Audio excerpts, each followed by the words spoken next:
Have you ever been a part of a team where you didn't necessarily feel safe to give your advice, to give your direction, to give your suggestion?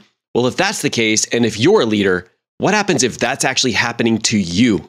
So how can you make sure that you're not creating an environment that's unsafe, that people don't feel willing to come up and share information with you? That's the purpose of this video.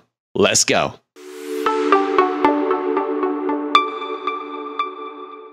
So today I want to share how you can create an environment where people actually want to participate, people actually want to be a part of it, and you're not going to be blindsided all the time when things come up in the future. Here's the thing, most people struggle with this when it comes to leading and creating a community that's like this that actually feels safe. And I want to give you some of the strategies so you can actually build that, so that you will have people who are coming forward, you will have people who are sharing and being able to grow, not only grow, but also develop your guys' self as a team. Because if you're just constantly focused on being blindsided and you're not actually getting the full buy-in of your team, it's really creating an environment where people don't feel comfortable sharing, and you're never going to be able to utilize everybody else's strengths to even become even more powerful as a team. So I find there's two main reasons why people don't even think about this. Number one is that adage of what I don't know can't hurt me. They have this thought of well, if I don't know the way my environment is, then that can't hurt me. But in reality, it's hurting you regardless. The second thing is some people don't even think about this. They don't even realize that this has a huge effect, not only on your performance and your dynamics of your team, but the information you have. So how would it feel if you knew there was information out there that would help you and the team perform better, but people were not willing to come forward and tell you about it? That's why we got to really dive into this, all right? So let's dive into how we can create that kind of environment.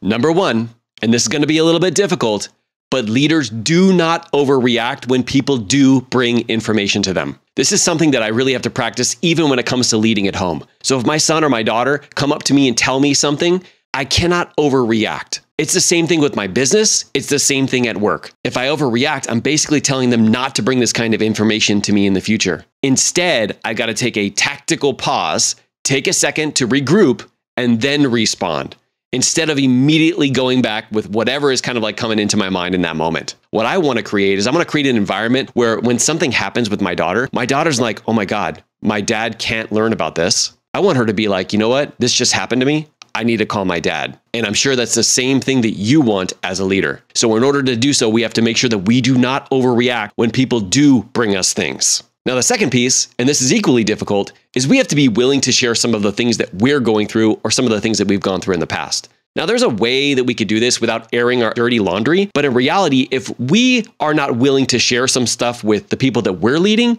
how can we feel comfortable to actually get them to share it with us? I can't tell you how many times where I have had moments where I have been a little vulnerable with people. And as a result, they reached out to me afterwards and said, hey, I greatly appreciate that. And because you shared that with us, I really want to share this with you. And that was information that I would have never had, but it was so vital to the success, not only of the team, but to that specific person. So doing this in a way that doesn't feel like you're airing your dirty laundry, but showing people that you're human is a game changer. Now, the third piece, and this kind of wraps up the first two pieces into one, is we've got to make sure we set expectations of how to bring this stuff forward. Probably when we're in a busy meeting or we have, a live, or we're doing a webinar with thousands of people, that's probably not the best time for somebody to come forward in that vulnerable kind of moment, right? And it's probably not the best time for you to even share in that moment as well. So setting expectations of what you expect when things like that kind of come up is so critical. Now, if you're a business owner, if you run groups on Facebook, if you run any kind of challenge groups or anything where you actually have groups of people, you want to make sure you set expectations when you start that group or you start that team.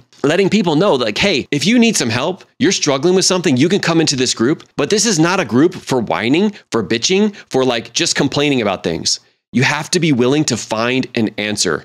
If you're open to finding the solution and you're not just coming from a negative angle, yes, 100% come into this group. Let us know that you're looking for an answer. Let us know what you're struggling with and be open to getting some help. But if you come in here just sharing things, whether it's the wrong time, the wrong energy, whatever it is, that is not to be tolerated. We cannot tolerate that because we do not want that to expand to other people. So yes, if you have difficult situations you're going through, definitely share them. But at the same time, make sure you always have an open mindset, knowing that there is an answer out there and you're willing to accept it. Now, with these three things now under your belt, if you're still struggling with improving your team performance, improving your team dynamics, I want to send you one more video for you to dive into that really breaks down how to even take this to the next level. Definitely dive in. Thank you so much for making it to the end here. I really appreciate you, modern leaders. Keep leading from the front, and I'll see you on the next one.